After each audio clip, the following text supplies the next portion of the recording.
¿Qué tal, jóvenes? ¿Cómo están? Muy buenas noches. Vamos a iniciar esta clase que de alguna manera nos quedó pendiente, en donde vamos a hablar con respecto a la parte de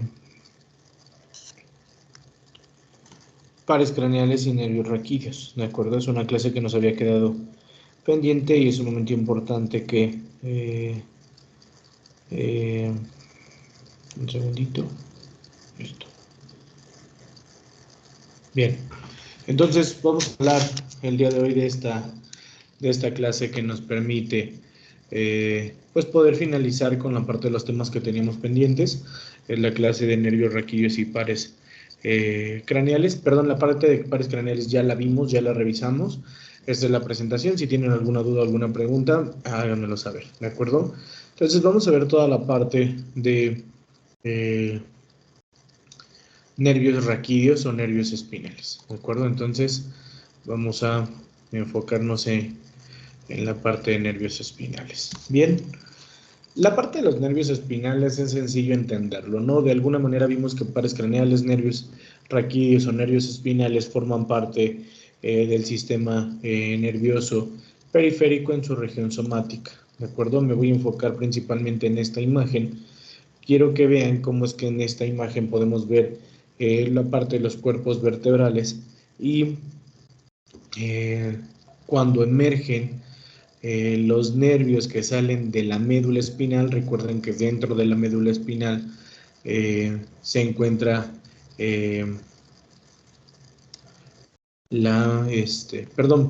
recuerden que dentro de la columna vertebral se encuentra la médula espinal. Entonces eso nos permite identificar que la médula espinal forma parte del sistema nervioso y que a través de la médula espinal salen estos nervios que se conocen como nervios raquídeos. Para que podamos entenderlos de manera sencilla, los nervios raquídeos son estructuras que le van a dar función en cuanto a inervación, es decir, sensibilidad y movimiento a el resto del cuerpo que falta a partir de los pares craneales. ¿De acuerdo? Entonces, vamos a hablar de las generalidades de los nervios raquídeos. En primera instancia dice como tienen origen en la médula espinal, como lo veíamos en la imagen anterior, pertenecen al sistema nervioso somático, como nosotros ya lo habíamos visto, y dice son un total de 31 pares que inervan todo el cuerpo, ¿vale? Una de las partes sumamente importantes que tenemos que recordar es que los nervios raquídeos tienen una función mixta, es decir, si ustedes se acuerdan el día de hoy que hablábamos de los pares craneales, decíamos los pares craneales, unos son sensitivos, unos son motores. En este caso, la parte de los nervios raquídeos nos habla de que siempre tienen función mixta, es decir, todos los nervios raquídeos son tanto sensitivos como motores. Generalmente, si yo les pido que estudien o que revisen una imagen de los nervios raquídeos, van a encontrar generalmente una imagen como la que estamos viendo en la pantalla, ¿vale? Esto que vemos de este lado es la médula espinal, ¿vale? Vean cómo la parte de la médula espinal tiene una región de la materia blanca, la materia gris, que es composición del sistema nervioso de manera general, ¿vale? Para poder entender cómo está conformado el nervio raquídeo, nervio espinal, nos vamos a poder enfocar en esta parte. Vean, tenemos una parte que es la parte de la raíz dorsal, es decir, la que se encuentra en la parte posterior de la médula espinal, o también conocida como raíz sensitiva, y tenemos una raíz que se llama raíz ventral o raíz motora, es decir, la raíz que sale por la parte anterior de la médula espinal. Esta imagen es bastante esquemática. Vean cómo primero sale una raíz dorsal y una raíz ventral, ambas y cada una de ellas con componentes, en este caso de su mismo color, ¿no? Esta parte solamente azul y esta parte roja, ¿vale? Si en algún momento les pusiera un esquema y les dijera, ¿sabes qué? Tienes que identificar cuál es la raíz dorsal y cuál es la raíz ventral. Es muy sencillo recordar que en la raíz dorsal o en la raíz sensitiva siempre vamos a encontrar esta estructura que vemos aquí, que se llama ganglio espinal. De acuerdo, el ganglio espinal siempre se va a encontrar en la raíz dorsal, ¿vale? Entonces, una vez que nosotros vemos que a nivel de la médula salen estas dos raíces, ahí todavía no se llama nervio espinal. ¿Hasta cuándo se va a llamar nervio espinal? Cuando estas dos raíces se unen, ¿vale? Mezclan sus tejidos, es decir, esta mezcla una parte azul, esta mezcla una parte roja, y cuando se mezclan esas dos raíces, es ahí cuando llamamos nervio espinal, cuando están combinadas esas regiones, ¿vale? Y una vez que el nervio se ha formado, este nervio ahora se ramifica, ¿de acuerdo? Y se ramifica en dos secciones, una rama dorsal y una rama ventral, ¿de acuerdo? Ojo, no se confundan, no es lo mismo rama dorsal que raíz dorsal, ¿vale? Raíz dorsal solamente tiene el componente sensitivo, la raíz ventral solamente tiene el componente motor. Una vez que estas dos se unen, forman al nervio espinal, y entonces el nervio espinal, una vez que ya se formó, entonces ya va a formar una rama dorsal que tiene un componente sensitivo y uno motor, y una rama ventral que tiene un componente sensitivo y uno motor, ¿de acuerdo? Bien, una vez que nosotros hablamos de esas generalidades de los nervios espinales, es sumamente que recordemos la parte de las ramas dorsales y las ramas ventrales porque las vamos a ocupar más adelante, ¿vale? Algo que tenemos que saber es que los nervios espinales se disponen a nivel anatómico de manera bastante similar que las vértebras, ¿ok? Si ustedes recuerdan, pues tenemos cierta región cervical, torácica, lumbar, sacra y coxigia en la médula espinal, y generalmente los nervios van a recibir exactamente el mismo nombre o el mismo segmento del hueso de la columna vertebral por el cual emergen o salen, ¿de acuerdo? Esto podría parecer una regla, pero no es así. ¿Por qué? Principalmente por la primera parte, que es la región cervical. Nosotros sabemos, como lo revisamos en la clase de sistema óseo, que la que la región cervical de la columna vertebral tiene 7 vértebras. Pero en el caso de los nervios se van a originar 8 nervios, ¿de acuerdo? Entonces tenemos 8 nervios en la parte de la región cervical. Entonces, si yo les pregunto en el examen cuántos nervios emergen en la región cervical, ustedes me van a decir 8. Pero si les pregunto cuántas vértebras existen en la columna vertebral, entonces, perdón, en la región cervical, ya me estoy haciendo bolas, yo solo va. A ver, ¿cuántos huesos existen en la región cervical? Hablando de la columna vertebral, son 7 huesos. Pero si les pregunto cuántos nervios existen, nervios espinales se originan en la región cervical, entonces vamos a decir que son 8, ¿de acuerdo? Entonces ya no nos confundimos, la parte de los huesos son 7, los nervios son 8 en la región cervical. Esa es la única parte en donde es diferente. El resto de la columna vertebral va a corresponder específicamente al número y a la misma cantidad de nervios que forma. Nosotros sabemos que en la región torácica o dorsal tenemos 12 huesos y vamos a tener que se originan exactamente los mismos 12 nervios. En la región lumbar tenemos 5 huesos o 5 vértebras lumbares y entonces se van a originar 5 nervios. En la región sacra tenemos 5 huesos sacrales y se van a originar 5 nervios, y en la parte coxígea tenemos un coxis y se va a formar específicamente un nervio coxígeo. Esto quiere decir que si nosotros hacemos una suma en donde ponemos 8 nervios cervicales más 12 nervios torácicos, 20, más 5 lumbares, 25, más 5 sacros, 30, más un coxígeo, 31. Esto quiere decir que tenemos en total 31 pares de nervios raquídeos o nervios espinales. Bien, esa es la parte de cómo se distribuyen o cómo los encontramos anatómicamente. Si de alguna manera recuerdan que hablábamos al inicio de que los nervios se formaban gracias a una raíz dorsal, a una raíz ventral, se unía el nervio y luego ese nervio se dividía y formaba lo que llamábamos ramas, ¿no? Y teníamos una rama dorsal y una rama ventral, o una rama anterior y una rama posterior, ¿vale? ¿Por qué es sumamente importante que recordemos esto? Porque a la unión de todas las ramas anteriores, cuando todas las ramas anteriores se unen, a eso lo vamos a llamar, un segundito porque se está trabando, ok, un segundito, un segundito. Un segundito, Listo, listo. A la unión de todas, les decía, esta es la parte de las regiones y vamos aquí en los ramos. Les decía, sale una raíz, una rama anterior o una rama posterior. Una rama anterior y una rama posterior de cada nervio, ¿de acuerdo? Una vez que nosotros tenemos la rama anterior y la rama posterior, se unen todas las ramas anteriores y todas las ramas posteriores, ¿de acuerdo? A la unión de todas las ramas posteriores, cuando se juntan todas las ramas posteriores, a eso le vamos a llamar ramos, ¿de acuerdo? Y vean, ramos, vamos a tener 4 principales en todo el cuerpo. Tenemos un ramo que se llama ramo anterior, que es el que inerva principalmente todos los músculos de las extremidades superiores e inferiores, ¿de acuerdo? Y se va a encargar también de inervar toda la parte de la cara anterior y lateral de la piel, ¿de acuerdo?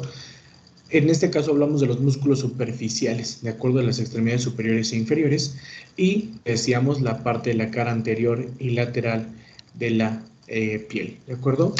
Tenemos otro ramo que se llama ramo lateral, que es el que se va a encargar principalmente de inervar los órganos del cuerpo humano. Tenemos otro ramo que se llama ramo meningio, que de alguna manera nos da a entender que aunque estamos hablando de parte del sistema nervioso, este sistema nervioso también necesita su propia inervación, ¿no? Siempre les pongo el ejemplo, si en algún momento alguien me acuchilla o me corta o me pica mi médula espinal o mi cerebro me va a doler, definitivamente sí, porque tienen sus propias inervaciones, es decir, el cerebro, la médula espinal tienen sus propios nervios que le van a dar sensibilidad y movimiento. En este caso, ¿quién se encarga de inervar al sistema nervioso o a los componentes del sistema nervioso? El ramo meningio, ¿vale? Que se encarga de la inervación de la columna espinal, de la columna vertebral, de la médula espinal y de las meninges. Y finalmente la última parte es el ramo posterior, ¿de acuerdo?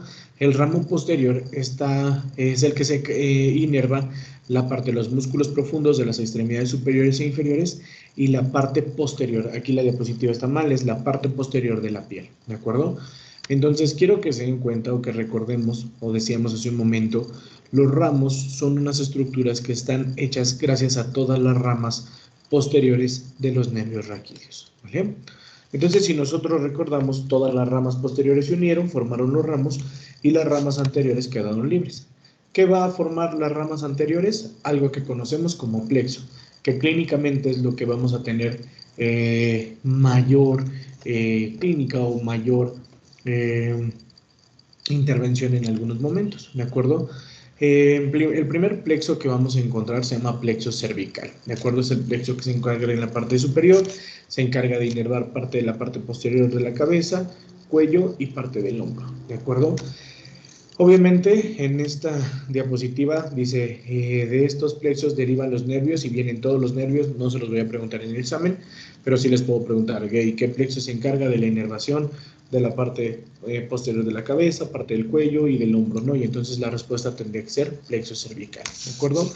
El plexo cervical abarca desde el nervio cervical 1 al nervio cervical 4 y una rama del nervio cervical 5, ¿de acuerdo?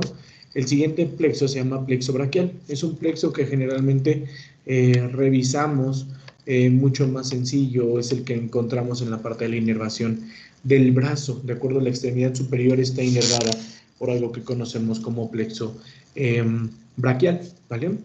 Esta imagen es bastante representativa del plexo braquial porque quiero que se den cuenta cómo la ramificación o la derivación de los nervios se van generando, se van ramificando. Y entonces vean, aquí nos marca cada una de las secciones o de los nervios que forman parte del plexo braquial, por ejemplo, desde la segunda porción del C5, es decir, del cervical 5, hasta la primera porción del torácico 1. Entonces C5, C6, C7, C8 y T1 forman parte del plexo braquial. Y les decía, esta imagen es bastante representativa porque vean cómo tenemos la parte de C5 que se encarga de inervar el hombro, la parte de C6, la parte del codo, C7 la muñeca y C8 y T1 la mano, ¿de acuerdo? Entonces, esta imagen bastante buena, bastante representativa de lo que es el plexo braquial. Y el siguiente plexo que tenemos, ya nos tenemos que ir hacia la parte lumbar, ¿de acuerdo? En la parte lumbar quiero que se den cuenta cómo es que tenemos esta imagen que representa la salida de los nervios lumbares, pero cuando hablamos de los nervios sacros también se originan en la región lumbar. Es por eso que cuando nosotros tenemos a un paciente que tiene lumbalgia o dolor de espalda, puede ser que esté lesionado el plexo lumbar o el plexo sacro, porque todos los nervios se originan en esa misma región, en la región lumbar. Solamente que si hablamos de la función del plexo lumbar y del plexo sacro, son funciones totalmente diferentes. El plexo sacro nos va a ayudar a inervar las extremidades inferiores y el plexo lumbar también las extremidades inferiores. ¿Cuál es la diferencia? Vamos a enfocarnos primero en el plexo lumbar, que es el que tenemos en la pantalla. El plexo lumbar se va a encargar de inervar la cara anterior de las extremidades inferiores, es decir, toda la parte anterior, toda la parte de enfrente de las extremidades inferiores está inervada por el plexo lumbar, y el plexo sacro, decíamos, también se encarga de inervar parte de las extremidades inferiores, pero el plexo sacro se va a encargar de inervar la parte posterior o la cara dorsal, vamos a decirlo así, pero de manera precisa es la cara posterior de las extremidades inferiores. Entonces, cuando nosotros tenemos un dolor en región lumbar y ese dolor se puede irradiar o se va hacia la parte anterior, decimos lo que está lesionado es el plexo lumbar. Pero si tengo lumbalgia o dolor de espalda y ese dolor se irradia o se va por la parte posterior, entonces lo que tenemos es una lesión en el plexo sacro, ¿de acuerdo? Y vean, aquí tenemos en este cuadrito amarillo uno de los principales nervios que forman parte del plexo sacro, que es el principal plexo que inerva la parte posterior, como lo decíamos, y forma parte de ese plexo el nervio ciático, ¿no? Por eso generalmente cada que nos duele toda la parte posterior, o si tenemos algún conocido que le duele la parte posterior de las extremidades inferiores, generalmente nos va a decir, tengo dolor en el nervio ciático. Pero nos vamos a dar cuenta nosotros que no siempre es el nervio ciático, puede ser cualquiera de estos nervios, ¿no? El ciático, el peroneal, el tibial, el glúteo, el pudendo, puede ser cualquiera de esos nervios y que nos genere una sintomatología de manera similar, ¿de acuerdo? Entonces, vean, esta es la parte de todo, la parte de los nervios espinales, algo bastante sencillo, algo que es sumamente importante que revisen. Solamente quiero puntualizar y recordarles esto, ¿no? Vean, tenemos nuevamente la imagen, la raíz dorsal más la raíz ventral es lo que va a formar al nervio espinal. El nervio espinal forma una rama dorsal y una rama ventral. La unión de todas las ramas dorsales o posteriores nos va a ayudar a formar a los ramos, y todas las uniones de las ramas ventrales o anteriores nos van a ayudar a formar a los plexos. Ya vimos que existen 4 ramos. El primero se llama ramo anterior, que nos ayuda a inervar los músculos superficiales de las extremidades superiores e inferiores. Tenemos un ramo lateral que se encargará de inervar a los órganos del cuerpo, un ramo meningio que se encarga de la inervación de la parte del sistema nervioso, médula espinal, meninges, y un ramo posterior que se encarga de inervar la parte de los músculos profundos de extremidades superiores e inferiores y la cara posterior de la piel, ¿no? Y si hablamos de los plexos, tenemos 4 plexos. El plexo cervical, que es el que nos ayuda a inervar parte de la parte posterior de la cabeza, cuello y parte del hombro. El plexo braquial, que nos ayuda a inervar las extremidades superiores en su totalidad, tanto cara anterior como cara posterior, toda la extremidad superior. Luego nos vamos a la parte del plexo lumbar, que nos ayuda a inervar la cara anterior de las extremidades inferiores. Y finalmente el plexo sacro, que nos ayuda a inervar la cara posterior de las extremidades superiores. ¿De acuerdo? Entonces, con esto terminamos la última parte de la revisión de los nervios espinales. Espero que les haya quedado claro. Si tienen alguna duda o alguna pregunta, no duden en decírmelo, ¿de acuerdo? Estoy al pendiente de cualquiera de sus comentarios. Disculpen por ahí los problemitas que estamos teniendo. Estoy grabando este video súper rápido solamente para ustedes. Y bueno, si tienen alguna duda o alguna pregunta, no duden en decírmelo, ¿de acuerdo? Estudien mucho, les deseo mucho éxito y estoy para servirles.